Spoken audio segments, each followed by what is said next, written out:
So এটা হচ্ছে আমার 60 LD।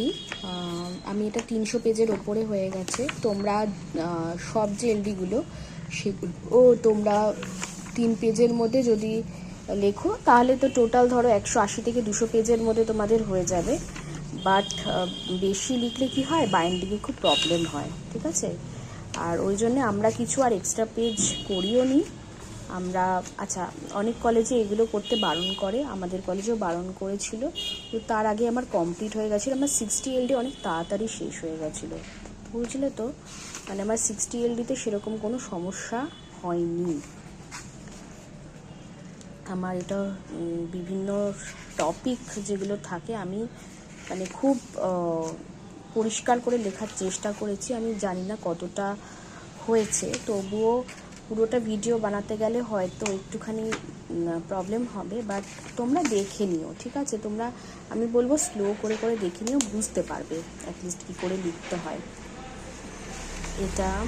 তারপরে আবার movie among the Woods picture দিয়েছি আমি, সঙ্গে ব্ল্যাকবোর্ডও দিয়েছি আমি। আর এইভাবে অনেকগুলো পিকচার আমি লাগিয়ে দিয়েছিলাম।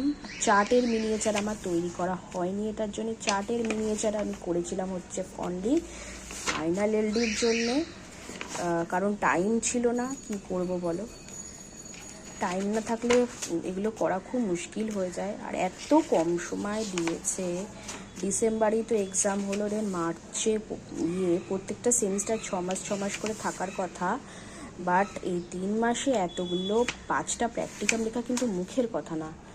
তো টাইমের যে স্টিপুলেটেড টাইমের বাইরে যদি কিছু হয় তাহলে যে স্টুডেন্টদের কি মানে দুর্ভাগ্য হয় সেটা বলার মতন হয় না।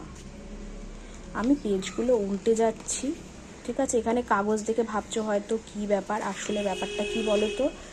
আমি লিখেছিলাম, বাট ম্যাম আমাকে বলেছিলেন যে ওই পেজগুলো তুমি যখন বাইন্ডিং করে নিয়ে আসবে আমি তোমাকে ওই জায়গাটায় 10টা পেজে আমি তোমাকে সিগনেচার করে দেবো।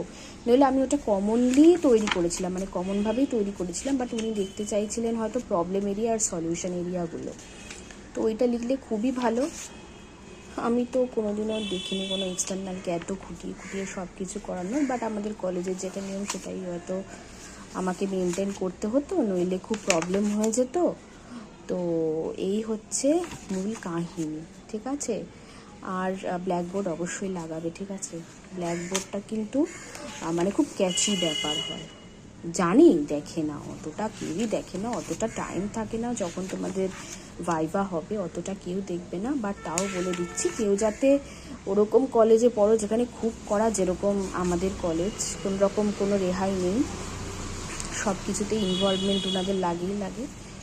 তো ওই জন্যে, ঠিক আছে। এ দেখো সামার ফ্রেন্ডসের ওপর যেরকম টেক্সটগুলো খুব ইম্পর্টেন্ট।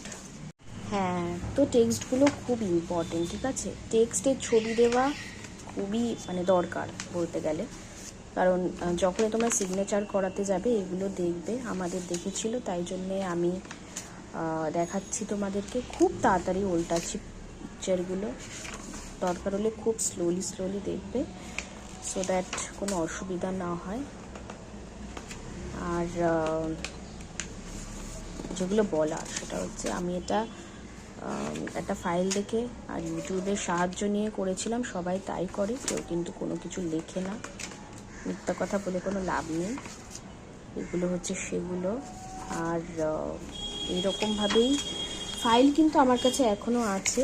তো ইফ ইউ ওয়ান্ট, আমার হয়তো এই খাতাটার হয়তো ছবিটা পাবো না, কারণ খাতাটা তো তোমার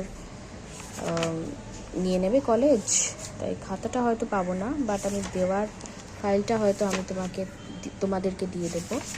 তো এরকমভাবে লিখবে, কলেজে একবার দেখিয়ে নেবে যে তোমরা এরকমভাবে মানে প্রিন্ট আউট করে এরকম লিখতে পারো কি না, তাহলে তোমাদের খুব সুবিধা হবে। অ্যাকচুয়ালি সুবিধা হয় কি বলো তো, মানে আর কত লিখবে না, তাই না বলো। এইরকমভাবে না লিখলে হবে না, যত পারবে ঝপাঝপ কাজ করার চেষ্টা করবে। আমি বলছি, কিন্তু এদিকে লিখতে যে কি অবস্থা হয় তা তো মানে বুঝতেই পারছো যে লিখতে কি অবস্থা হয়। এই তো এইরকমভাবে পুরোটা গেছে। আমি তোমাদেরকে একটা জিনিস দেখাচ্ছি, যেটা আমি এটা ফাইলটা দিয়ে দেবো। এই যে ম্যাম আমাদের এইরকমভাবে লিখতে বলেছিল, এইখানে আমি এমনি একটা করে দিয়েছিলাম এইটুকুনি করে ডায়াগনোসিং করে, এখানে লিখে দিয়েছিলাম not applicable but not necessary. সিগনেচারও উনি করে দিয়েছিলেন, বাট তারপরে বললেন যে না এইভাবে আবার করো। তো 10টা পেজ ওই রকমভাবে আছে। আমি পুরোপুরি ফাইলটা তোমাদেরকে দিয়ে দেবো, ঠিক আছে? যদি কেউ রিকোয়েস্ট করো আমি ফাইল দিয়ে দেবো, নট এ টেনশন।